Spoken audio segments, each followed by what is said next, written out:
ఏంటి లేదు మేడం, ఒక చిన్న స్టోరీ ఏంటంటే మానవ జన్మ రహస్యం అనేసి ఒక బుక్ లో చదివాను నేను. దాని గురించి ఒక చిన్న కథ చెప్తాను. ఓకే. అయితే మనకి భగవంతుడు మనుషులను మాత్రమే సృష్టించలేదు, ఎన్నో జీవరాశులను సృష్టించి ఉన్నారు. అయితే అందులో ఒక ఇంద్రియం నుంచి 6 ఇంద్రియాల వరకు తన సృష్టిలకి, అంటే మన యొక్క సృష్టికి ఇచ్చాడనమాట. ఒక్కొక్క జీవరాశికి ఒక విధంగా మనకి ఇంద్రియాలు అనేటువంటివి ఉన్నాయన్నమాట. అందులో మృగానికి మనిషికి అనేటువంటి 5, 6 అని ఇంద్రియాలను మనకి ఇచ్చింది. అందులో ఆచరణీయంలో ఒక మనిషి షడింద్రియాలను కలవాడి అని చెప్తుంటాం. అంటే మనకి 6 ఇంద్రియాలు ఉన్నాయని చెప్పుకుంటాం. అది ఏంటి, ఆ షడింద్రియాల్లో అసలు మనకి ఏంటి, ఎలా ఉంటది, ఇలా మనకి మనిషికి వస్తుంది, ఎట్లా మనం పరిపూర్ణం అవుతాము అనేసి ఒక చిన్న హింట్ ఇచ్చేసి ఎక్స్ప్లెయిన్ చేయాలి. ఒక కథ చెప్తాను మేడం. అయితే 5వ ఇంద్రియం దాటి మామూలుగా 5.1 5 ఇంద్రియాలు అంటాం. అందులో 5.1, 5.2, 5.3, 5.29 వరకు ఉన్నారే తప్ప పూర్తిగా 6 ఇంద్రియాలను కలిగి లేడు. అంటే మనం చెప్పుకునేటువంటి ఇంద్రియాలు మనకి వచ్చేసేసి జ్ఞానేంద్రియాలు ఏదైనా చెప్పుకుంటాం. ఇంకొకటి వచ్చేసి ఏంటంటే మనోనేత్రం, ఇంకొక ఇంద్రియం వచ్చేసి. అయితే ఎవరు కూడా మనము 5.9, 5.1, 5.2, 5.3, 5.9 వరకే ఉంటాం. కానీ 6వ ఇంద్రియం వరకు ఎవరు కూడా కలిగలేరు అనమాట. అయితే 5.8, 5.9 వరకు ఉన్న ఇంద్రియాలు కలవారు ఎలా ఉంటారంట, కొత్త విషయాలను కనుక్కోవడంలో నిమగ్నం అయిపోతూ ఉంటారు అనమాట. 5.9 నుంచి 6వ ఇంద్రియానికి దగ్గర పడినప్పుడు యథార్థ భావన పొందుతారంట మనిషి. అందులో ఎక్కువగా ప్రయత్నించే వారికి దైవ దర్శనం, స్వప్నాల ద్వారా మంచి విషయాలన్నీ తెలిసిపోతూ ఉంటాయి. సాధారణంగా జన్మరహస్యం ఎలా ఉందంటే, మన పూర్వీకులు చెప్పినట్టు జ్ఞానేంద్రియం నుంచి 6 జ్ఞానేంద్రియాల వరకు భగవంతుడు సృష్టించి ఉన్నారు. అందులో భాగంగా మనిషికి ఎట్లా ఏంటి అనేటువంటి ఒక మహర్షి కథ ద్వారా, నారద మహర్షి కథ ద్వారా తెలుసుకుందాం మాస్టర్స్. ఈరోజు కథ ఏంటంటే, భగవంతుడు నారాయణ స్వామి వారిని దర్శించుకోవడానికి నారద మహర్షి ఏం చేస్తాడంటే వైకుంఠం వెళ్తాడు. అక్కడ స్వామి ఎన్నోసార్లు జన్మరహస్యాన్ని చెప్పండి అని అడిగాను, కానీ మీరు ఇంతవరకు దాని గురించి నాకు చెప్పనే లేదు. ఇప్పుడు మీరు నాకు ఖచ్చితంగా చెప్పే తీరాలి. కాలం గట్టిగా నారాయణుడి. అప్పుడు ఆ భగవంతుడు, నారద నేను చెప్పేది జాగ్రత్తగా చెయ్యి అని ఏం చెప్పాడంటే, ఒక రైతు యొక్క ఆవుల పందిరి పక్కన కుప్పగా పోసి ఉన్న ఆవు పేడను చూపించి దీనిని భూమిలోకి వెళ్ళి చూడు అని చెప్తాడనమాట. అందులో ఒక పురుగు తెల్లగా ఉంటుంది. ఆ పురుగుని పోయి చూసేసి 1 నెల తర్వాత నన్ను వచ్చి కలువు అని చెప్తాడంట నారాయణుడు. అందులో భగవంతుడు చెప్పినట్టే ఏం చేస్తాడంటే నారద మహర్షి భూమికి వచ్చి పేడ కుప్పను చూస్తాడు. అప్పుడు ఆ తెల్ల పురుగు ఏం చేస్తుందంటే కదులుతూ బయటకి రావడం చూస్తాడు నారద మహర్షి. వెంటనే నారదుని యొక్క ఏంటి స్మరణ ఏంటి, నారాయణ నారాయణ అనే మంత్రాన్ని ఉచ్చరించి ఆ పురుగును చూస్తాడు అనమాట. చూడగానే మరుక్షణం ఏమవుతుందంటే ఆ పురుగు చనిపోతుంది. నిన్న చూసిన వెంటనే ఏమవుతుందంటే ఆ పురుగు చనిపోతుంది. దీన్ని చూసిన నారద మహర్షి ఇది ఏంటి అన్యాయంగా ఉండే కారణాన్ని వెంటనే వెళ్ళి భగవంతుని అడగలేదు. ఎందుకంటే భగవంతుడు ఏం చెప్పాడు, నెల తర్వాత వచ్చిందని కలవమని చెప్పాడు. అప్పటిదాకా నారాయణ దగ్గరికి వెళ్ళలేదు. సరే వెయిట్ చేద్దామనేసి ఆయన వెయిట్ చేస్తూ ఉంటాడు నారద మహర్షి. 1 నెల ముగిస్తుంది. తర్వాత నారద మహర్షి చాలా ఆసక్తిగా నారాయణ నారాయణ అనే నామాన్ని జపించుకుంటూ నారాయణ స్వామి వారి ముందు నిలబడ్డాడు అనమాట. నారాయణ దగ్గర నిల్చుంటాడు. అప్పుడు నారద మహర్షి పురుగుని చూసిన వెంటనే అది చనిపోయిన విషయాన్ని నారాయణకి చెప్తాడు నారద మహర్షి. అందుకు భగవంతుడు, నారద అక్కడ చూడు అని భూమిని మళ్ళీ చూపించిండు. ఒక ఇంటి మీద పావురం ఉంది కదా, నువ్వు భూమికి వెళ్ళి దాన్ని మళ్ళీ చూసి 1 నెల తర్వాత రా అని చెప్తాడు. సరే అనేసి నారద మహర్షి ఏం చేస్తాడంటే వచ్చిన తర్వాత వేగంగా, ఆయన చెప్పగానే వేగంగా వెళ్ళి మేడ మీద తలను మాత్రం చాపుకొని ఉన్న పావురం పిల్లను తన కళ్ళతో శ్రద్ధగా చూస్తాడు. అప్పుడు ఆ పావురం పిల్ల ఎవరో బాణం వేసి చంపినట్టు పైనుంచి తన కాళ్ళ పక్కనే పడిందనమాట. బాణం వేయగానే ఎలా చనిపోతుందో అలా సిచ్యువేషన్ తల మాత్రం పైకెత్తి అలా పక్కకు పడి ఉంటది అనమాట. నారదుడికి ఏమైతే గందరగోళం ఒకటేసారి. సరే 1 నెల తర్వాత మళ్ళీ భగవంతుని దగ్గరికి వెళ్ళి తెలుసుకుందామని మళ్ళీ మనసుని శాంతపరుచుకొని వెళ్ళిపోతాడు. ఒక నెల గడిచింది. వెంటనే వైకుంఠం వెళ్ళి నారాయణ నారాయణ అని చెప్పుకుంటూ భగవంతుడు నారాయణ స్వామి వారి మీద లోడాడు. అప్పుడు నారద మహర్షి, స్వామి, పురుగును చూశాను, చనిపోయింది. పావురాన్ని చూశాను, అది కూడా కింద పడి చనిపోయింది. వీటికంతా కారణం నాకు తెలియదు అని అన్నాడు. అందుకు భగవంతుడు మళ్ళీ, నారద, నేను చెప్పేది మాత్రం చెయ్యి. భూమిని చూపించి ఒక దేశంలోని రాజభవనంలో రాణికి 15 ఏళ్ల తర్వాత ఇప్పుడు మగబిడ్డ జన్మించింది. నువ్వు వెళ్ళి ఆ బిడ్డను చూసిరా అని చెప్తాడు, ఆదేశిస్తాడు. నారద మహర్షికి అప్పట్లో ఏమైపోతుంది, టెన్షన్ వచ్చేస్తుంది. నార్మల్ గా ఎవరికైనా సామాన్యం ఏమవుతుందంటే, పురుగును చూశాను, చనిపోయింది. పావురాన్ని చూశాను, అది కూడా చనిపోయింది. ఇప్పుడు 15 ఏళ్ల తర్వాత సంతానం కలిగింది రానికి, మగబిడ్డను జన్మించింది ఆమెకు జన్మించింది. నేను చూసి అది చనిపోతే మనం ఏం చేసేది, అది పాపం కదా అని ఆలోచిస్తూ ఉంటాడు నారద మహర్షి. అప్పుడు నారదుని మనసులోని మాటని ఎరిగిన భగవంతుడు ఏం చేస్తుంటే నారాయణుడు చెప్పి ఏమంటాడంటే, నారద, నేను చెప్పింది మాత్రమే చెయ్యి అని చేతులను పైకెత్తి ఆశీర్వదించి పంపిస్తాను నారదుని. నారద మహర్షి వైకుంఠం నుంచి భూమి మీదకి దిగి రాజభవనంలో ఉయ్యాల్లో పడుకొని ఉన్న బిడ్డని ఆ బిడ్డ దగ్గరికి వెళ్తాడు. ఆ బిడ్డ ఏం చేస్తుందంటే ఉయ్యాల్లో పడుకొని ఉంటుంది. నారదుడు యుక్తిగా నారాయణ స్వామి వారిని తలుచుకుంటూనే ఉయ్యాల్లో ఉన్న బిడ్డని సంతోషంగా చూశాడు. శిశువు వీడి చూసిన వెంటనే సంతోషంగా నవ్వి మరుక్షణమే శిశువు హృదయంలో ఉన్న ఆత్మ రాజకుమారుడి వేషంలో నారద మహర్షి ముందు వచ్చి నిలబడి నమస్కరిస్తుంది. అప్పుడు నారద మహర్షి, మీ ధ్యానం, తపస్సు అన్ని అభినందించదగ్గది. నేను పురుగుగా ఉన్నప్పుడు మీ కంటితో నన్ను చూశారు, చనిపోయాను. తర్వాత ఒక ఇంటి మేడ మీద పావురం పిల్లగా పుట్టాను. మీ కంటి చూపుపడిన మరుక్షణమే చనిపోయాను. గొప్ప జ్ఞాని అయిన మీ చూపుపడి ఈ రాజుకి రాజకుమారిగా జన్మించాను అని చెప్పుకుంటూ మళ్ళీ ఒక్కసారి నారద మహర్షి కాళ్ళ మీద సాష్టాంగంగా పడి నమస్కరించి ఆ రాజకుమారి ఆత్మ మళ్ళీ ఆ చిన్న భాగం శరీరంలోకి ప్రవేశిస్తుంది. వెంటనే నారద మహర్షి భగవంతుడు నారాయణ స్వామిని తలుచుకుని, జన్మ రహస్యాన్ని అర్థం చేసుకున్నాను తండ్రి అని గ్రహించి భగవంతుని కృతజ్ఞత చెప్తారు అనమాట. అంటే దీనివల్ల మనకి ఏమొచ్చిందంటే, జ్ఞానుల యొక్క దృష్టి పాప విమోచన, మహాజ్ఞానుల యొక్క మహాసద్గుల యొక్క భగవంతుని తలచి భగవంతుల్లోనే వాళ్ళు ఏం చేస్తారు, విలీనమైపోతారు. వీరి యొక్క సేవ అనేది అమోఘం అనమాట. వారిని మనం చూసినా పుణ్యమే, వాళ్ళు మనల్ని చూసినా కూడా పుణ్యమే అనమాట. సో అలాగే మనకి వంశీ సార్, పద్మీ సార్, ఎంతో మంది మహాగురులు, అంటే మనం వాళ్ళని చూసినా పుణ్యమే, వాళ్ళ చూపు మన మీద పడ్డా కూడా ఎంతో అదృష్టం అనమాట. దీన్ని బట్టి మనకు అవుతుంది. థ్యాంక్ యూ మాస్టర్, నాకు అవకాశం ఇచ్చింది. Thank you so much. Srinivasa ఈ మౌనమెల్లయా అల వైకుంఠానంత పురాణ ఏ మూల ఉన్నావయా నామాల దేవరా ఈ మాయా పర శ్రీ వెంకటేశ ఓ శ్రీనివాస ఈ మౌనమెన్నావయా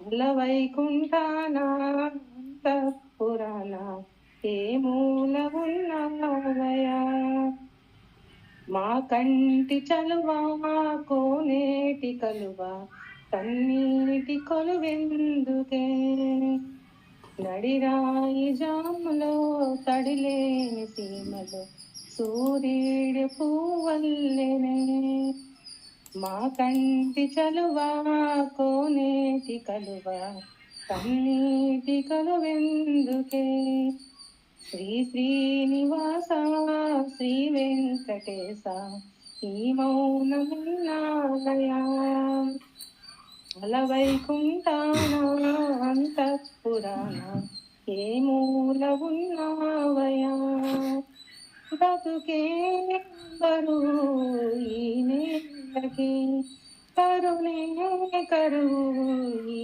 నీటికి వెలుగే రాదు ఈ వైపుకి శ్వాసే చేదు ఈ జ్ఞానికి ఆకాశమే మిగులున్నది కాకి పైనానికి ఆ శూన్యమే తోడున్నది నీ చిన్ని ప్రాణానికి గురించేనే నీ తరుపు అందాల చిలక పరంజి మొలక అల్లాడకేంతగా పన్నీటి చినుక కన్నీటి మునక కలలన్నీ కరిగించగా ఏ వైపు ఉందో ఏమో మరి జాడే లేదు దా ఏమవుతుందో నీ ఊపిరి వెంటబడిందే మరి నీ గుండెలో గోదావరి నేపాలి ఎదురీతని నీ కళ్ళలో దీపావళి ఆపాలి ఎదకోతని శ్రీ వెంకటేశ ఓ శ్రీనివాస ఈ మౌనమెన్నాలయా వైకుంఠాన పురాణ ఏ మూల ఉన్నావయా ఓ నామాల దేవరా ఈ మాయాపర శ్రీ శ్రీనివాస శ్రీ వెంకటేశ ఈ మౌనమెన్నాలయ. కొంచెం ప్రాక్టీస్ చేశాను మేడం. Thank you sir. స్నేహాని కన్న మిన్న లోకాన లేదురా, స్నేహాని కన్న మిన్న లోకాన లేదురా, కడదాక నీడలాగా నిన్ను వీడిపోదురా, నీ గుండెలో పూచేటిది నీ శ్వాసగా నిలిచేటిది నీ స్నేహం ఒకటేనురా, స్నేహాని కన్న మిన్న లోకాన లేదురా, తులతూగే సంపదలున్న స్నేహానికి సరికావన్నా, పలుకాడే బంధువులున్నా నేస్తానికి సరికారన్నా, మాయా మర్మము తెలియని చెలిమే ఎన్నడు తరగని పెన్నిదిరా, ఆ స్నేహమే నీ ఆశిరా, నీ గౌరవం నిలిపేనురా, సందేహమే పెందురా, స్నేహాని కన్న మిన్న లోకాన లేదురా, కడదాక నీడలాగా నిన్ను వీడిపోదురా, త్యాగానికి స్నేహం లోభానికి దొంగదు నేస్తం, ప్రాణానికి ప్రాణం నేస్త స్నేహం, రక్తానికి రక్తం నేస్తం, నీది నాదను భేదము లేనిది నిర్మలమైనది స్నేహమురా, ధృవతారలా స్థిరమైనది జగతిలో విలువైనది ఈ స్నేహం ఒకటేనురా, స్నేహాని కన్న మిన్న లోకాన లేదురా, కడదాక నీడలాగా నిన్ను వీడిపోదురా, నీ గుండెలో పూచేటిది నీ శ్వాసగా నిలిచేటిది ఈ స్నేహం ఒకటేనురా, స్నేహాని కన్న మిన్న లోకాన లేదురా, కడదాక నీడలాగా నిన్ను వీడిపోదురా. Thank you master. ఇందులో చూడండి, మొన్ననే కదా మనకు స్నేహితుల దినోత్సవం అయిపోయిందనమాట. ఆ రోజే చెప్పాల్సింది ఇది, కానీ ఈరోజు చెప్పుకుంటాను. ప్రపంచంలో స్నేహానికన్నా మించినది ఈ లోకంలో ఇంకేది లేదు.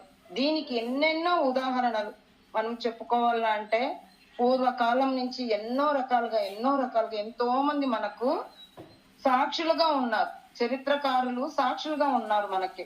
వారి ద్వారా మనము ఆ స్నేహంతో వాళ్ళు పొందినటువంటి అనుభూతే కాకుండా, ఆనందమే కాకుండా వాళ్ళు చెప్పినట్టు వాళ్ళ స్నేహానికి మనము ఎంతో గొప్ప మెసేజ్ నేర్చుకున్నారు, ఎంతో జ్ఞానాన్ని పాఠాన్ని వాళ్ళు నేర్చుకున్నారనమాట. ఇలాంటి పాఠాల ద్వారా వాళ్ళు ఇప్పటికీ కూడా ధృవతారల్లాగా నిలిచిపోతున్నారనమాట. అలా ఉండాలి ఈ స్నేహం అని చెప్తున్నారు. మళ్ళీ ఇంకా ఎలా ఉంటుందంట ఈ స్నేహం అన్నటువంటిది, కడదాకా నీడలాగే ఉంటుంది. మనం వెళ్తామే కానీ మనము పోతే గాని మన నీడ పక్కకు పోదు, అంటే మనతోటే ఉంటుంది. ఇది ఎలా ఉంటుంది అంటే నీ శ్వాసగా నిలిచేస్తుంది. అంటే ఊపిరి ఎలా ఇంట్లో ఉన్న వాళ్ళకన్నా, అమ్మా నాన్న కన్నా, పిల్లల కన్నా, అందరికన్నా స్నేహం అనేటటువంటిది చాలా గొప్పది. ఇదొక్కటే చాలా గొప్పది అని చెప్తున్నారు అనమాట. ఫస్ట్ ఏం చెప్పారు, తులతూగే సంపదలున్న స్నేహానికి సరిరావన్న. ఎంతన్నా ఆస్తి ఉండనివ్వండి, అది ఎక్కడికి రాదు. మనం ఒక కథ చెప్పుకున్నాం అనమాట. ఒక ఆయనకు చాలా బాగలేకున్నప్పుడు చాలా ఆస్తి ఉంటుంది. అంటే ఆయనకు మెసేజ్ నేర్చుకోవడం కొరకు నువ్వు మీ తల్లిదండ్రుల నుంచి దూరం వెళ్ళిపో అంటాడనమాట. వాళ్ళ తండ్రి ఫ్రెండ్స్ అని అంటుంటే బయటికి వెళ్ళిపోండి అంటారనమాట. ఈయనకు వీళ్ళ తండ్రికి ఎలా ఉంటాడంటే మంచి స్నేహితుడు ఒక్కడు ఉంటాడనమాట. ఎలా ఉంటాడంటే ప్రాణం కన్నా మిన్నగా ఉంటాడు, ప్రాణాలు ఇచ్చేట్లు ఉంటాడనమాట. అలాంటప్పుడు వీనికి కొడుక్కి చాలా పిచ్చి స్నేహితులు ఉంటారు, చాలా మంది ఉంటారు. వాళ్ళ తండ్రి చెప్తాడనమాట, నాయన స్నేహం అన్నటువంటిది ఒక్కళ్ళతోనే ఉంటుంది చచ్చే వరకు కూడాను. ఎంతో మందిని పెట్టుకొని నా క్లోజ్ ఫ్రెండ్స్, నా క్లాస్మేట్స్, ఇది కాదు మనం నేర్చుకోవాల్సింది అని చెప్తాడనమాట. అయితే ఏంటి డాడీ నువ్వు చెప్పేది? లేదమ్మా, నీకు ఇట్లాంటి నిజమైన ఫ్రెండ్స్ ఎవరు లేరు అని చెప్తాడనమాట. బుజ్జగిస్తాడు, ఇంతమందితో ఉండకూడదు, ఇలా వేస్ట్ చేసుకోకూడదు. కానీ వినడు. సరే ఒక పని చెయ్యి, నువ్వు ఒక బ్యాగులో ఒక మన బొమ్మ గాని ఏదైనా పెట్టుకొని రక్తం మరకలు ఉన్నట్టుగా ఆ బ్యాగుని తీసుకొని వెళ్ళు. నువ్వు వెళ్ళి నీ ఫ్రెండ్స్ అందరి ఇళ్లకు వెళ్ళిరా, అందరితో కూడాను నువ్వు అడుగు, ఈ బ్యాగును కొద్దిసేపు మీ ఇంట్లో ఉంచుకోండి, నన్ను పోలీసులు తరుముతున్నారు అని చెప్పు. నీకు ఎవరైతే ఆదరణ ఇస్తారో, నీకెవరైతే ఆసరా ఉంటారో వాళ్ళు నిజమైన ఫ్రెండ్స్ కింద నువ్వు కట్టుకోవాలి అని చెప్తాడనమాట వాళ్ళ నాన్న. సరే అని చెప్తాడు, బయలుదేరుతాడనమాట. బయలుదేరేసి అన్ని చోట్ల వెతుకుతాడు. అందరు ఫ్రెండ్స్ కూడా లేదురా, మా ఇంట్లో పిల్లలు ఉన్నారు భయపడతారు, మా భార్య ఉంది భయపడతారు, ఇలాగే ఏదో ఒక సాకు చెప్పేసి 100 మంది ఉంటే 100 మంది కూడా 100 సాకులు చెప్తారనమాట. లాస్ట్ కి చెప్తాడు వాళ్ళ నాన్న, చెప్పింటాడు లాస్ట్, నీ ఫ్రెండ్స్ అందరి దగ్గరికి వెళ్ళు, అందరూ కాదన్న తర్వాత నేను ఒక అడ్రస్ ఇస్తాను, ఆ అడ్రస్ కి వెళ్ళు అని చెప్తాడనమాట. సరే అనేసి ఆ ఇంటికి వెళ్తాడు. ఆ ఇంటికి వెళ్ళి నేను పలానా అబ్బాయిని, ఇలా కష్టాలు ఉన్నాయి, నేను ఒకరిని చంపాను, ఈ బ్యాగ్ లో తీసుకొస్తున్నాను, తర్వాత నా వెంట పోలీసులు పడుతున్నారు అంటాడంట. సరే ఫస్ట్ నువ్వు ఆ బ్యాగును ఆ మూల దాచిపెట్టేసి నువ్వు ఇంతవరకు ఏమన్నా తిన్నావా లేదో ఫస్ట్ తిను. ఎప్పటి నుంచి నిన్ను వెంటాడుతున్నారు పోలీసులు, భయపడకు నేనున్నానని చెప్పేసి ఒక రూమ్ లో పెట్టేసి అతన్ని తన ఫుడ్ ఇచ్చి తిని తాగడానికి ఇచ్చి ఆయన ఆసరా చేస్తాడనమాట. లాస్ట్ కి పోలీసులు వస్తున్నారు అని చెప్తాడనమాట. పోలీసులను కూడా వాళ్ళ నాన్నగారే పంపిస్తాడు. వచ్చిన తర్వాత ఆయన ఎంతో న్యాగ్గా వాళ్ళని బయట పంపించేస్తాడు అనమాట. సరే అని చెప్తాడు, అయిపోయిందా తీసుకొని వస్తాడనమాట. ఆ బ్యాగ్ తీసుకొని వాళ్ళ తండ్రి దగ్గరికి వస్తాడు. అప్పుడు అడుగుతాడు, డాడీ నిజం డాడీ నువ్వు చెప్పిండేది, ఈయన ఎవరు అని అడుగుతాడు అనమాట. ఈయన నా ప్రాణ స్నేహితుడు, నాకు ప్రాణానికి ప్రాణమైనటువంటి స్నేహితుడు. నా ప్రాణం పోతుందంటే ఆయన ప్రాణాన్ని అడ్డం వేసి నన్ను ప్రాణాలతో కాపాడుతాడు, అదిరా స్నేహం అంటే అని చెప్తాడు. అప్పుడు ఆయన సాష్టాంగ నమస్కారం చేసి తండ్రికి చెప్పింది నిజం అని చెప్పేసి ఆ తండ్రి యొక్క అసలు ఆ ఫ్రెండ్ ఉన్నాడు కదా దాచిపెట్టిన ఫ్రెండ్స్, పైసా లేదు ఆయనకి, చాలా బీదవాడు, ఏ రోజు చేయి చాచి వాళ్ళ నాన్నని అడిగిండలేదు. స్నేహం అంటే అలా ఉండాలి, అడిగి ఇప్పించుకొని డబ్బులు తీసుకునే దాంట్లో కాదు ఉండేది అనేటటువంటి విషయాన్ని ఇక్కడ చెప్పడానికి వాళ్ళ కుమారునికి తెలివి చెప్పించడానికి కోసం ఈ పని చేస్తాడనమాట. వచ్చి సాష్టాంగ నమస్కారం చేసి, అవును డాడీ స్నేహం అంటే ఇలా ఉండాలి, ఇది కదా స్నేహం అనేదిని ఒప్పుకుంటాడు అనమాట. అప్పటి నుంచి ఆ తిరుగుళ్ళన్నీ మానేసి లక్షణంగా మంచి వ్యక్తులతో సజ్జన సాంగత్యం చేసుకుంటూ ఉంటాడు అనమాట. ఎవరైతే మంచి వ్యక్తి ఉంటాడో ఆయనతో స్నేహం చేసుకుంటూ ఉంటాడు. ఇది నిజంగా మనం తెలుసుకోవాల్సినటువంటి విషయము. ఎన్ని సంపదలున్నా, ఎంత మంది ఉన్నా కూడాను మాకు చెప్తుంటాడు, పలుకాడే బంధువులున్నా నువ్వు బంధువుల దగ్గరికి వెళ్ళిపో, ఎవరు నీకు కష్టకాలంలో నీకు తోడు రాదు. బెల్లం ఉన్నంత వరకు ఈగలు ముసుతాయి అంటారు కదా, అలా ధనం ఉన్నప్పుడే కుప్పలుగా వచ్చేది, నీళ్లు ఉన్నప్పుడే కుప్పలుగా కప్పలు వచ్చేది. వీళ్ళందరూ ఎందుకు చెప్పారు? వాళ్ళందరూ అనుభవించి ఈ యొక్క జ్ఞానాన్ని మనం తెలుసుకోవాలని మనకు చెప్పారు మాస్టర్స్. ఇలా ఉండగా ఇంకా ఏం చెప్తున్నాడు, మాయా మర్మము తెలియనిది. ఇది మాయా మర్మానికే కదా ఈ స్టోరీ మనం చెప్పుకున్నాము. ఇందులో బొమ్మ మాత్రమే ఉంది, అందులో ఏమీ లేదు, ఎవరిని చంపల ఏమీ తెలీదు. మాయతో మర్మంతో అంటే రహస్యంగా తీసుకెళ్లాడు. అది కూడాను తెలియకుండా ఎప్పుడు కూడాను తరగని పెన్నిదిగా ప్రేమ అనేటటువంటిది అలా ఉంటుంది. అదిరా స్నేహము, దానికి సందేహము అనుమానమే ఉండదు. అలాంటి వ్యక్తులను నువ్వు స్నేహంగా ఉండాలి, ఇది స్నేహం అని చెప్తున్నాడు అనమాట. అది స్నేహానికి ఉన్న మీనింగ్ నిజంగా చెప్పాలి అంటే. ఇకపోతే త్యాగానికి అర్థం స్నేహం. చూడండి ఎంత అర్థం ఉందో ఆ కథలో. ఆయన ఒకవేళ పోలీసే వచ్చి ఉంటే ఆ రక్తపు మరకలు బ్లడ్ మరకలు పడుతూ ఉంటాయి, అంటే రెడ్ గా పడుతూ వచ్చినప్పుడు ఆయనకి ఎంత హాని కలిగిండేది. నాకు హాని కలిగినా పర్వాలేదు, కానీ నీవు బాగుండాలి, నా యొక్క ఫ్రెండ్ బాగుండాలి, నా ఫ్రెండ్ కొడుకు బాగుండాలని తన జీవితాన్ని కూడాను త్యాగం చేయడానికి సిద్ధమయ్యాడు. అది మరి ఇంకా ఏం చెప్తాడంటే లోభానికి లొంగనది. వాళ్ళ ఫ్రెండ్స్ అందరికీ చెప్పాడు, అదే నీకు దండికి డబ్బులు ఇస్తాండ్రు, ఈ బ్యాగ్ కొంచెంసేపు దాచిపెట్టుకోరా అన్నాడు. ఎవరు కూడాను చేయలేదు అక్కడ. కానీ ఇక్కడ ఈయనకి ఏమి ఇవ్వకపోయినా ఏమి చేయకపోయినా కూడాను ఈయన లొంగి ఈయన సహాయం చేశాడు. ఇంకా ఏం చెప్తున్నాడు, ప్రాణానికి ప్రాణం స్నేహం, అది మనం నేర్చుకోవాలి. రక్తానికి రక్తం. ఒకవేళ ఏదైనా జరిగింది అనుకో, నీకేదైనా అయిందంటే నేను అడ్డుపడి నేను కావాలంటే ఆ దీంట్లో పాటుపడి నిన్ను తప్పించి నేను కావాలంటే బలి అవుతాను అని చెప్తున్నాడు అనమాట. ఇంకా ఏం చెప్తాడంటే నీది నాదను భేదమే లేదు. ఇక్కడ ఉందా ఏమైనా నా కుమారుడే పోతే పోనీలు వాడి కుమారుడు కదా, వాడికి దండి కోట్లున్నాయి, వాడు పోయి ఏ పోలీసులకు ఏదో ఇచ్చి కాపాడుకుంటాడులే, వాడి కుమారుని రక్షించుకుంటాడులే అని ఆయన ఏ రోజు అసలు ఏ సెకండ్ కూడా ఆయన ఆలోచన చేయలేదు కదా. ఇది దీని అర్థం అన్నమాట.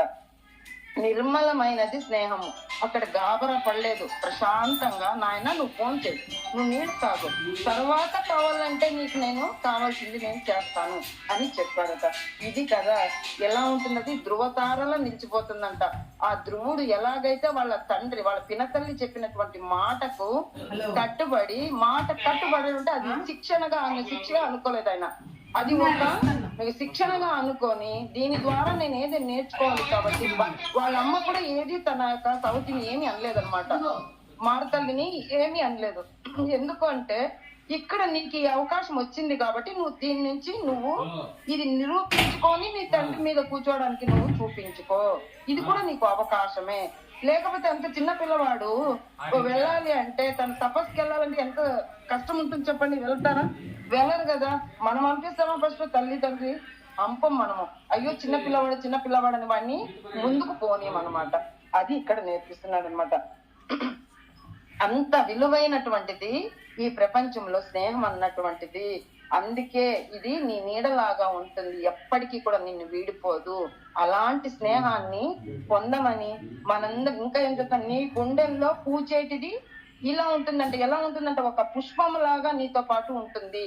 ఎలాంటి పుష్పము? హృదయ పుష్పము. ఇక్కడ చెప్తున్నాడు హృదయ పుష్పము అని చెప్తున్నాడు. ఈ స్నేహము అనేటటువంటిది ఒక హృదయ పుష్పము లాంటిది. నీ హృదయంలో తన గూడు అన్నటువంటిది కట్టుకుంటాడు కనుక స్నేహం అన్నటువంటిది అలాంటి వానితో చెయ్యాలి అనేటటువంటి ఆ తండ్రి కుమారుల యొక్క ఆ వాళ్ళ కాన్వర్జేషన్ లో వాళ్ళు చేసుకున్నటువంటి ఏమి ప్రతిజ్ఞలు, నీకు మంచి ఫ్రెండా నా ఫ్రెండ్ మంచివాడా అనేటటువంటి నిరూపించుకోవడం కోసము ఎవరు గెలిచారు? ఇక్కడ తండ్రే గెలిచాడు. అది నేర్చుకోవాలి. తర్వాత ఇక్కడ కుమారుడు గెలిచినట్టు మాస్టర్ ఓడిపోలేదు. ఎలా గెలిచాడు? మంచి విషయాన్ని జ్ఞానాన్ని తెలుసుకున్నాడు కాబట్టి కుమారుడు కూడా గెలిచాడు. ఓటమి అన్నది ఎవరికి ఉండదు. ఎప్పటికీ కూడా మనము దాంట్లో ఉన్నటువంటి మర్మాన్ని తెలుసుకొని దాంట్లో ఉన్నటువంటి జ్ఞానాన్ని తెలుసుకొని ఒక పరీక్ష అనుకొని దాంట్లో నెగ్గాలే కానీ ఎప్పటికీ కూడా. ఇప్పుడు నారదుల వారు చెప్పారు, మేడం కథ చెప్పారు. నారదుల వారు ఏమనుకున్నా, అయ్యా నేను వెళ్ళనయ్యా అని అన్నాడు. స్వామి రాజకుమారుని చంపేస్తే ఏమన్నా ఉందా, అందరూ చచ్చిపోయారు, నేను పోను అన్నాడు. కానీ నువ్వు ఇది వెళ్ళు, నువ్వు నేర్చుకుంటావు, ఏదో నేర్చుకుంటావు అని అనిపించాడు. కాబట్టి ఇక్కడ ఆ సాధు సంతుల యొక్క విషయములో, వాళ్ళ చూపుల్లో, వాళ్ళ మాటల్లో, వాళ్ళ యొక్క సాంగత్యంలో, వాళ్ళ తోటి ఉన్నటువంటి ఆ యొక్క ప్రభావం ఎలా ఉంటుంది అనేటటువంటి దాంట్లో విజయం అనేటటువంటిది నేర్చుకున్నాడు. అంటే ఇక్కడ ఆ ఆత్మ నేర్చుకోలేదు అనకూడదు, ఆ ఆత్మ కూడా నేర్చుకుంది. ఎలా నేర్చుకుంది? సాధువులతో ఉంటే మంచి జరుగుతుంది అని అది నేర్చుకుందనమాట. ఎక్కడి నుంచి వచ్చింది? ఒక పురుగు నుంచి, ఒక జంతువు నుంచి ఒక మనిషి వరకు వచ్చి, ఆ మనిషి అనేటటువంటిది వాళ్ళ యొక్క తరతరాలు అంటే ఎన్ని జన్మలు, 4-5 జన్మలు ఒకే దాంట్లో నేర్చుకున్నాడు కాబట్టి ఆ శిశువు ఆధ్యాత్మికంగా ఎదగగలిగాడు.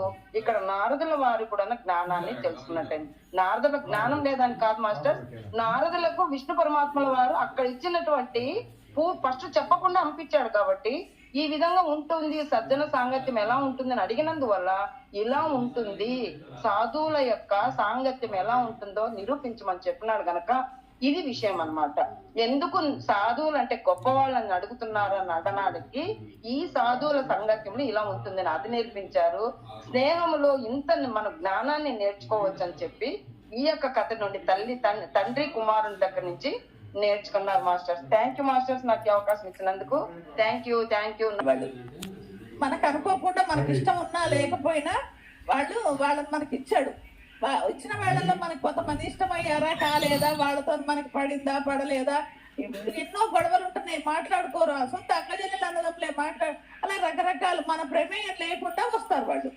కానీ స్నేహం అన్నది మనం చూస్ చేసుకున్నది, మనం ఎంచుకున్నది, మనం కావాలని తెచ్చుకున్నది. వాళ్ళతో స్నేహం అన్నది మనం కావాలని తెచ్చుకున్నది. చాలా చాలా అపురూపము.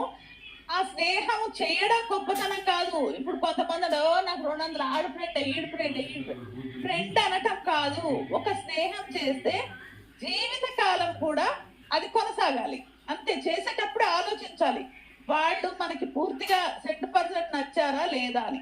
నచ్చడము అంటే ప్రతి మనిషిలో కూడా కొన్ని లోపాలు ఉండొచ్చు, కొన్ని నచ్చకపోవచ్చు, కొన్ని ఉండొచ్చు. ప్రతి మనిషి 100% కరెక్ట్ అని ఎవరు ఉండదు. ఒకళ్ళకి కరెక్ట్ అయింది, ఇంకొకళ్ళకి కరెక్ట్ కాదు. అట్లా కొన్ని నచ్చుతాయి, కొన్ని నచ్చవు. ఇప్పుడు లవ్ కూడా చూడండి, మనకి ఎంతో నచ్చిందని లవ్ చేస్తారు, పెళ్లి చేసుకున్నాక అస్సలు రంగులు బయటకు వస్తాయి, నచ్చవు కొన్ని. అట్లానే స్నేహం కూడా అంతే. నచ్చింది అని ఇష్టం అనుకుని స్నేహం చేసిన తర్వాత ఎక్కడో ఒక చోట వాళ్ళ గుణం నచ్చలేదా, లేదా వాళ్ళు హెల్ప్ చేయలేదా, వాళ్ళకి మనం ఏదో ఆశించి స్నేహం చేస్తే అది మనకు దొరకలేదా, ఎన్నో కారణాలు కావచ్చు, అప్పుడు బ్రేక్ అయిపోతుంది. అది కాదు స్నేహం అంటే. చచ్చినా బ్రతికినా పెనవేసుకుని ఉండేదే స్నేహము. ఒకే ఆత్మ 2 శరీరాలు అన్నట్లుగా ఉండేదే ఒక స్నేహం అంటే. ఒక డైలాగ్ చెప్పారు రామోజీరావు గారు, నాకు ఎంత నచ్చిందో అది. నువ్వు చాలా ఆలోచించి స్నేహం చెయ్యి. స్నేహం చేసిన తర్వాత నీకు ఎన్నో ఆడ బలహీనతలు కనపడవచ్చు, నచ్చది ఉండొచ్చు, కానీ వాటిని మార్చడానికి ప్రయత్నించు చెప్పి. ఒకవేళ మారకపోయినా నువ్వు భరించు జీవితకాలం. అంతేకాని ఒక గుణం పెట్టుకోనో ఒక వంక పెట్టుకోనో స్నేహం బ్రేకప్ చేయొద్దు. అది ఆలోచించి చెయ్యి స్నేహము. తర్వాత చేసాము అంటే జీవితకాలం వాళ్ళకి భరించు అని. అది ఎంత సత్యం, ఎంత మంచి మాట. ప్రతి మనిషిలో ఇష్టాలు ఉంటాయి మేడం. వీక్నెస్ బలంలో ఉంటుంది, బలహీనతలు ఉంటాయి. అది ఒక్కొక్క పరిస్థితిని బట్టి కూడా రావచ్చు. మనం వాళ్ళకి నచ్చకపోవచ్చు, వాళ్ళు మనకు. కానీ అలా ఒక స్నేహం చేసేటప్పుడు చాలా ఆలోచించి 1000 సార్లు ఆలోచించి స్నేహం చెయ్యి. చేసిన తర్వాత కొన్ని బలహీనతలు వాళ్ళకి నచ్చని గుణాలా కనిపిస్తాయి మనకి. ఒక పరిస్థితిలా లేకపోతే వాళ్ళ ఒరిజినల్ గుణమా ఏదో కనిపిస్తుంది. కనిపించినప్పుడు వాళ్ళని మార్చడానికి, నచ్చజెప్పడానికి ప్రయత్నించు. విన్నారా సరే ఓకే, మారారా ఓకే, మారకపోయినా సరే నువ్వు జీవితకాలం భరించు. ఆ నచ్చని విషయాన్ని పట్టుకొని స్నేహం బ్రేకప్ చేయొద్దు. అందుకే ముందే బాగా ఆలోచించి స్నేహం చెయ్యి. ఇప్పుడు ప్రతి మనిషిలో ఒక 80% మంచి ఉన్నా 20% ఉన్నా చెడు ఏదో ఉండొచ్చు, మనకు నచ్చదు, ఖచ్చితంగా ఉంటది. ఏ మనిషికి నచ్చరు కంప్లీట్ గా. ఏదో ఒక సందర్భాన్ని బట్టి అయినా నచ్చరు. కానీ ఆ నచ్చిన దాన్ని బట్టి మనం స్నేహం చేసాము అంటే నచ్చని దాన్ని కూడా జీవితకాలం భరించాలి, ఓపిక పట్టాలి, జీవితకాలం విడిపోకూడదు అనేది. అది స్నేహం అంటే అలాంటిది. అట్లా లవ్ అయినా అంతే. కానీ ఇవాళ రేపు పిల్లలు లవ్ అంటారు. ఇంకేముంటే పెళ్లి చేసుకున్న 3 రోజులకే 2 నెలలు కాదు, వాళ్ళ లోపాలన్నీ చిట్ట బయటకు వస్తుంది. అరే లవ్ లో అందుకే గుడ్డిది ప్రేమ గుడ్డిది అన్నారు, కానీ స్నేహం గుడ్డిది కాకూడదు, ప్రేమ కూడా గుడ్డిది కాకూడదు. జాగ్రత్తగా ఉండాలి అనేది. అందుకే చాలా ఆలోచించాలి. నేను ఒక డైలాగ్ చెప్పా, ఇది అనుచితంగాను ఉండొచ్చు, ఏదో అనిపించవచ్చు కానీ మా ఫ్రెండ్ అంటే ఐడియా ఉందో లేదో మీకు, ఎప్పుడు మా ఫ్రెండ్స్ ఇక్కడ చెప్తాను. తను సత్యం అని మన మా డిపార్ట్మెంటే ఎల్సీలో అంటే లెప్రసీ వాడదనుకో, మాది వేరు వాళ్ళది వేరు కానీ హెల్త్ డిపార్ట్మెంట్. ఆమె నిర్మల అని. ఆయన పెళ్లి కాకముందు నుంచి మేము ఒక డిపార్ట్మెంట్ కనుక ఒక దగ్గర ఉన్నాము, కాస్త మంచి ఫ్రెండ్షిప్ ఉండేది. అది 2-3 ఏళ్ల తర్వాత కుదిరింది. వాళ్ళకు నాకెందుకని నేను అనుకుంటాను, ఆయన మాట్లాడు. తర్వాత మ్యారేజ్ అయితే నాకు చాలా ఒకలాంటి చిన్న డిప్రెషన్ లాగా. ఎందుకంటే మ్యారేజ్ అయితే ఆడవాళ్ళకు కూడా చాలా అట్లా వేరుగా ఉంటది కదా, తన అర్థం ఎట్లుంటుందో తెలియదు. అయ్యో ఇంకా అయిపోయిందిలే, కట్ అయిపోయాము, ఇంకా ఫ్రెండ్షిప్ ఎక్కడ ఉంటుందిలే అని చెప్పి నేను ఉండలేక నేను ఇల్లు మారిపోయా, వేరే దగ్గరికి వెళ్ళిపోయా. వేరే దగ్గరికి వెళ్ళిపోతే వాడు ఉండలేక అక్కడ పైన సరిగ్గా లేదు, ఒకటే రూమ్ ఉంది, ఇంకోటి గ్రిల్ రూమ్ ఉంది, అయినా సరే ఉంటామని చెప్పి వాళ్ళు వచ్చేసారు. అలా ఆనాటి నుంచి ఈనాటి వరకు 39 ఏళ్ళు అవుతుంది. ఇంతవరకు మా ప్రాణ స్నేహంగానే ప్రతి దానికి అసలు పిల్లలేంటి పెద్దలేంటి, పిల్లలు పుట్టిన వాళ్ళ పిల్లలు మా పిల్లలు కలిసి ఒకే ఇదిగా ఉన్నాము, అంత ప్రేమగా ఉన్నాము. 2-3 ఇయర్స్ అవుతుంది. మా ఫ్రెండ్ చనిపోయింది, నిర్మల క్యాన్సర్తో పోయింది. నాకు అసలు అది వాళ్ళ ఫ్యామిలీకి తీరని దుఃఖము, భర్తకా పిల్లలకా అది కామన్. నాకు కూడా ఎంత అది చెప్పలేము. ఒక మాట మా ఆయన పోయినప్పుడు కూడా నేను అంత బాధపడలేదేమో, అంత బాధేసింది నాకు. ఇప్పటికి కూడా అసలు అది ఒక తీరని లోటు, అది ఈ జన్మకి అది తీరదు అన్నట్టు. అంత మంచి స్నేహం ఉంటాయి, చిన్నవి ఒకేలా ఉంటాయి గుణాలు, ఏదో ఉంటాయి, మొత్తం వేరు. అది ఉండటం వేరు. మనం చూసే దృష్టితో మన పిల్లలైతే క్షమించేయమా, వదిలేయమా, అలా స్నేహంలో అయినా లవ్ లో అయినా వదిలేసుకోవాలి. ఆ ప్రేమతోనే ఉండాలి, వాళ్ళ మంచినే చూస్ చేసుకోవాలి మనము. Thank you madam. కమనీయ తీరాన వెలసింది శివక్షేత్రము, కైలాసవాసునిల శివరూపము. గంగాతరంగాన కమనీయ తీరాన వెలసింది శివక్షేత్రము, కైలాసవాసునిల శివరూపము. ప్రణవనాదాలన్నీ పలుకంగ గాలిలో వెలసింది శివగామము, భూలోక కైలాసమైన గళము. ప్రణవనాదాలన్నీ పలుకంగ గాలిలో వెలసింది శివగామము, భూలోక కైలాసమైన గళము. ఆగమైపోతున్ననయ్య ఆదుకోరావా శివయ్య, ఆగమైపోతున్ననయ్య ఆదుకోరావా శివయ్య. మోయలేని బాధనయ్య కాస్త దయ చూపవా జంగమయ్య, మోయలేని బాధనయ్య కాస్త దయ చూపవా జంగమయ్య. మనసులో నా బాధ పార్వతిని అడుగు, గుండెలో నా బాధ గణపయ్య నడుగు. మనసులో నా బాధ పార్వతిని అడుగు, గుండెలో నా బాధ గణపయ్య నడుగు. కడుపులో నా బాధ నెత్తుటిని అడుగు, కళ్ళలో నా బాధ కన్నీటి నడుగు. కడుపులో నా బాధ నెత్తుటిని అడుగు, కళ్ళలో నా బాధ కన్నీటి నడుగు. ప్రతిదినము నీ నామస్మరణ చేస్తున్నా గాని చూడవేననుకొండి దిక్కు లేకున్నా. ప్రతిదినము నీ నామస్మరణ చేస్తున్నా గాని చూడవేననుకొండి దిక్కు లేకున్నా. కొండంత ఈ బాధలయ్యా గుండె మోస్తలేదేమో శివయ్య, కొండంత ఈ బాధలయ్యా గుండె మోస్తలేదేమో శివయ్య. కనికరము చూపించవయ్యా, నువ్వు అనుకున్న కానీ కాస్త కనికరము చూపించవయ్యా, నువ్వు అనుకున్న కానీ గంగాధరంగాన కమనీయ తీరాన వెలసింది శివక్షేత్రము కైలాసవాసునిగా శివరూపము. Thank you madam. నైనా నీ పదము సోకినే గౌతమి నైనా నిన్నటిదాకా శిలనైనా నీ పదము సోకినే గౌతమి నైనా నిన్నటిదాకా శిలనైనా నీ మమత వేసపు వెల్లువలో గోదారి గంగనే పొంగుతున్నా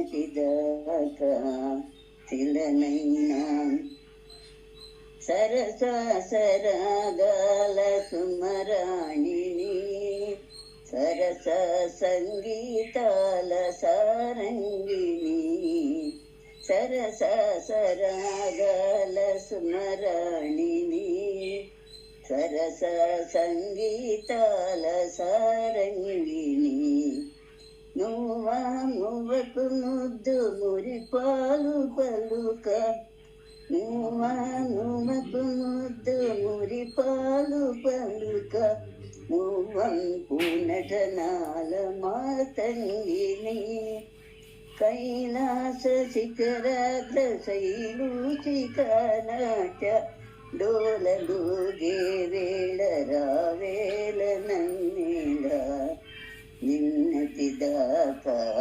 శిలనైనా నీ పదము సోకినే గౌతమినైనా నిన్నటిదాకా శిలనైనా నిన్నే ఆరాధించు నీ దాసిని ప్రేమ ప్రాణాలైన ప్రియురాలిని నిన్నే ఆరాధించు నీ దాసిని ప్రేమ ప్రాణాలైన ప్రియురాలిని పువ్వుకు నవ్వు నవకాలు తెలిపే పువ్వుకు నవ్వు నవకాలు తెలిపే చిరునవ్వులేవు నేను సిరిమల్లిని స్వప్న ప్రపంచాల సౌందర్య దీపాలు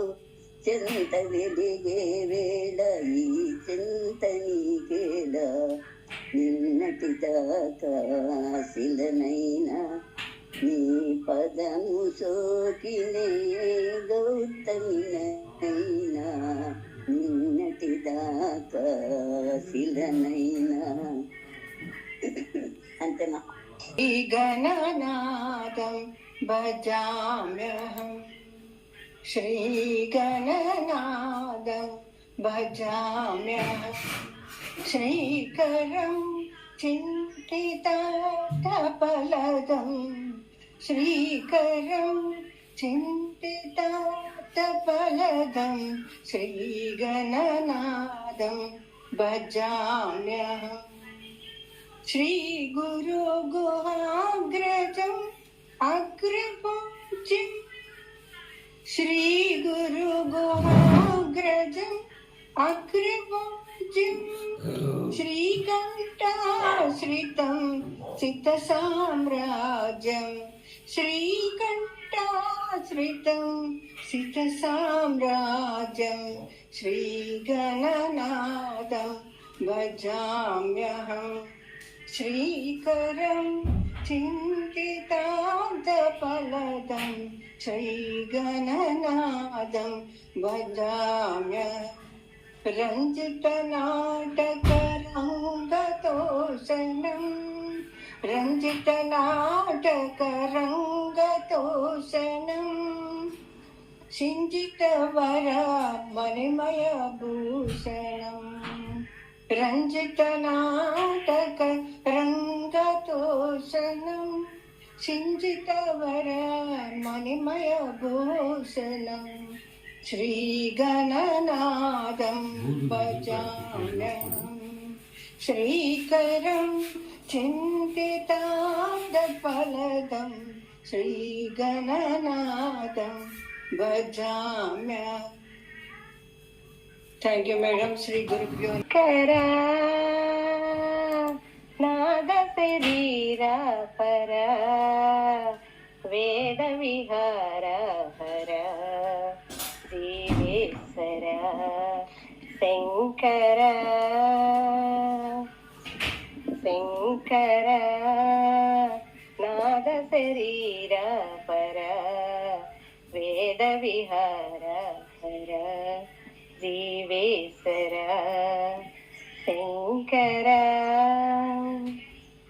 ప్రాణము నీవని గానము నీదని ప్రాణమి గానమని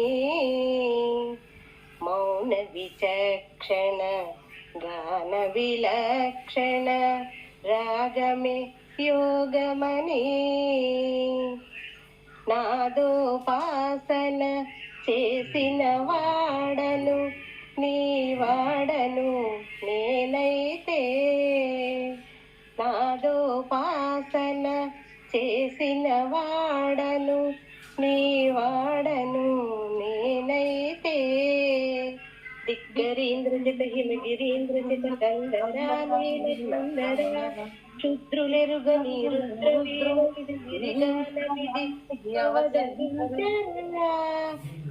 వినితరించరా శంకర నాద శరీర పర వేద విహార హర జీవేశ్వర శంకర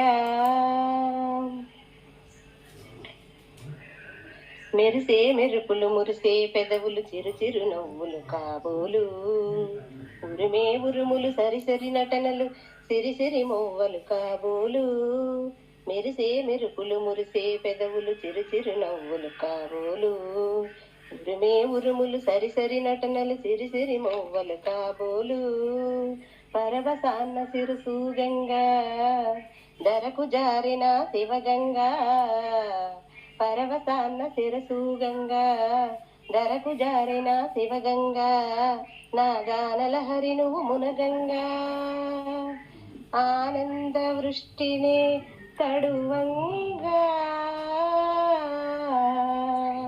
శంకర నాద శరీర పర వేద విహార హర జీవేశ్వర శంకర. Okay madam.